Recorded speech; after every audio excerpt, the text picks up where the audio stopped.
The Selfish Path to Romance. Download Chapter 1 for free at drkenner.com and at amazon.com. Let me read some. Oh, no. I never let anybody read my stories. Why not? Well, what if they didn't like them? What if they told me I was no good? I don't know if I could take that kind of a rejection. And that's from Back to the Future Part 1. And we've all had those moments of vulnerability, and sometimes they're not moments. Sometimes it is just the undercurrent of our lives. We're real anxious, we're real nervous, or we just feel depressed. We feel like it's hopeless for us or that we're unlovable. With me to discuss core beliefs, our deepest beliefs, is Dr. Jeff Riggenbach. He's a cognitive therapist in the state of Oklahoma, practicing at Laureate Psychiatric Clinic and Hospital, and he has completed training with the gold standard of training in my book, with the Beck Institute of Cognitive Therapy, and is certified with the Academy of Cognitive Therapy, and he gives seminars routinely and has been a professor, and I'm delighted to have you on the show, Dr. Riggenbach. Hi, Ellen. Thanks for having me. Oh, it's wonderful that you're here. And when a person goes through life saying, oh, I'm afraid to show anybody my writing, I'm afraid that I'll be rejected, what's going on there? Well, as you talked about at the beginning, a lot of times, well, actually always, our specific thoughts that we have are products of what you mentioned, which are called core beliefs. Our core beliefs are really these deeply ingrained or deeply held beliefs or assumptions or rules that we've developed over time, and they really serve as kind of filters for how we see ourselves, how we see other people, and how we see the world. So they kind of serve as templates through which we process the information that we encounter as we live our lives. And what would be a core belief about myself that might mess me up in life? Oh, boy, there's several of those. Just listening to your clip there, I'm reminded of the core belief that a lot of people have that see themselves as a failure. So if you are one of those people who catch yourself, well, let me back up, because a lot of times core beliefs are unconscious, and so we don't even catch ourselves. We don't actually realize what we're telling ourselves while we're telling ourselves. I actually had a guy not too long ago I'm reminded of that said, I guess I've been telling myself all this time that I'm a loser and I'll never amount to anything.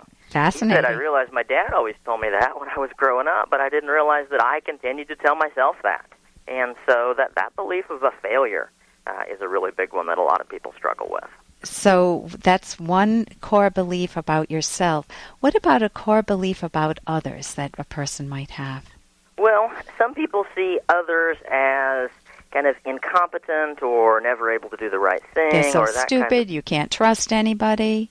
Yeah, untrustworthy, those kinds of things.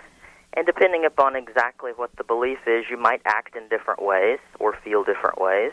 But people who see others as incompetent or never able to do the right thing oftentimes kind of walk around life feeling angry. Yeah. And have a lot of just kind of irritable with people and never seem to be happy with life. And if we see people as not trustworthy, we're probably going to be more prone to not wanting to be vulnerable or keeping secrets or not opening up or not sharing what's going on or those kinds of things. So some commitment problems with marriage, or you're dating, but they can't commit. It could be that they're just afraid to take that chance. They're just because they have a core belief that good things can't happen to them. That could be one belief about the self, or that other people will always let you down. Yeah, absolutely. Those are two really big ones that a lot of people struggle with. And those come from experiences that people have had in the past where people have let them down or people have hurt them. And so they've come to perceive themselves as vulnerable or not able to succeed or those kinds of things. And so they do act in ways that serve to keep them safe, whether it's getting angry with people or defensive, or some people don't believe it that strongly maybe, and so they're able to get along socially pretty good with people and have some good social skills and have some surface-level friends, but they just put those walls up and they don't let anybody get too close. Mm-hmm. And, those walls work for people who are trying not to be hurt because they work to keep people out from hurting them again.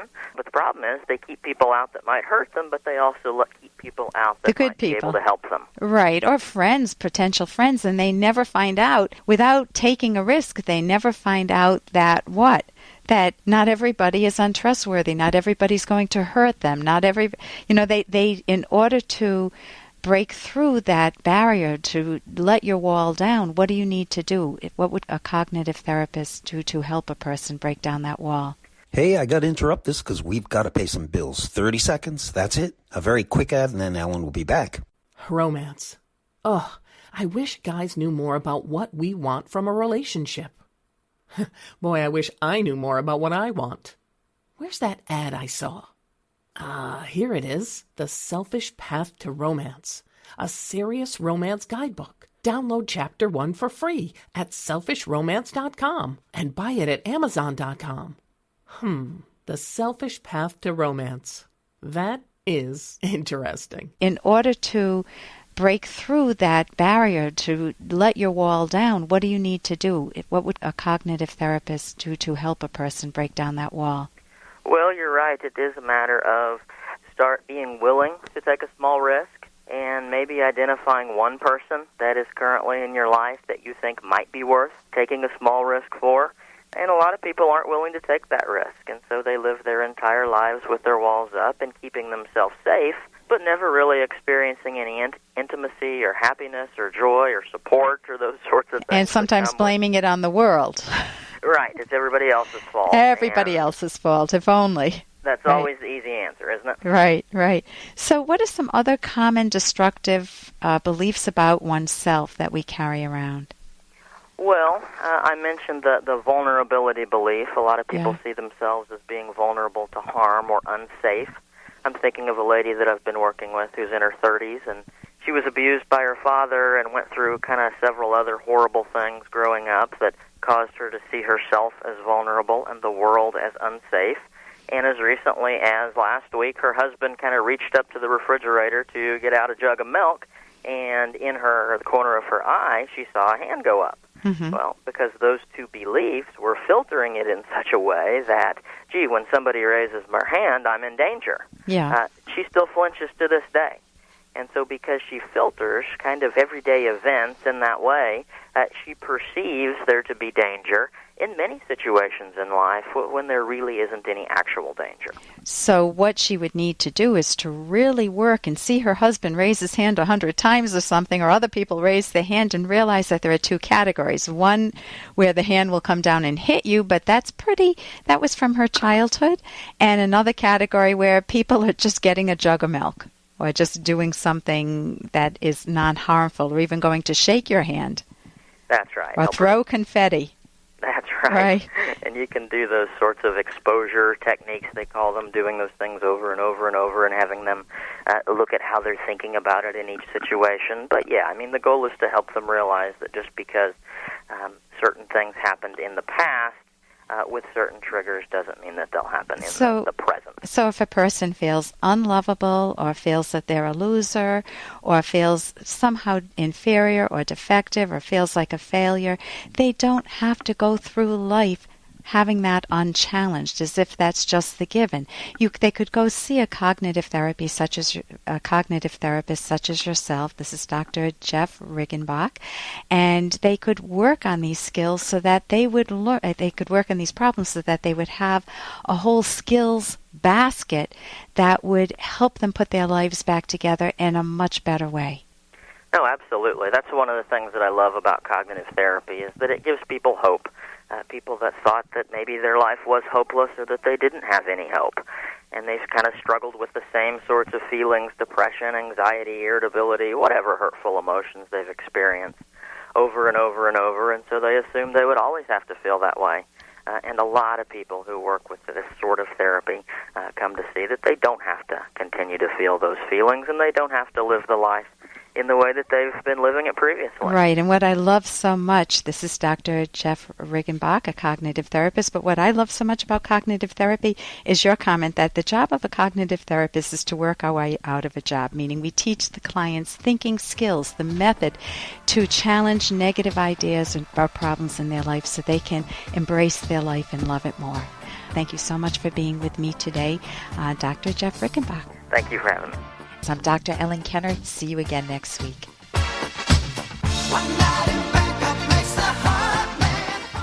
For more Dr. Kenner podcasts, Go to drkenner.com and please listen to this ad. Here's an excerpt from The Selfish Path to Romance, the Serious Romance Guidebook by clinical psychologists Dr. Kenner and Locke. Darcy and Mark met at work, dated a few months, and moved in together. But differences in interest and taste became a sore spot in their relationship. Darcy loved dancing. Mark feared making a fool of himself on the dance floor, and he recoiled when Darcy suggested taking dance lessons together. Mark was a sports guy. As spring approached and Mark started golfing, Darcy felt the distance grow between them. Mark pressured Darcy to join him. She staunchly refused. Both felt abandoned by each other. Due to the growing resentment, even small differences in their tastes flared into major arguments. Although they both had lovable qualities, their differences in interests and tastes brought out the worst in them as a couple. You can download Chapter 1 for free by going to drkenner.com, and you can buy the book at amazon.com.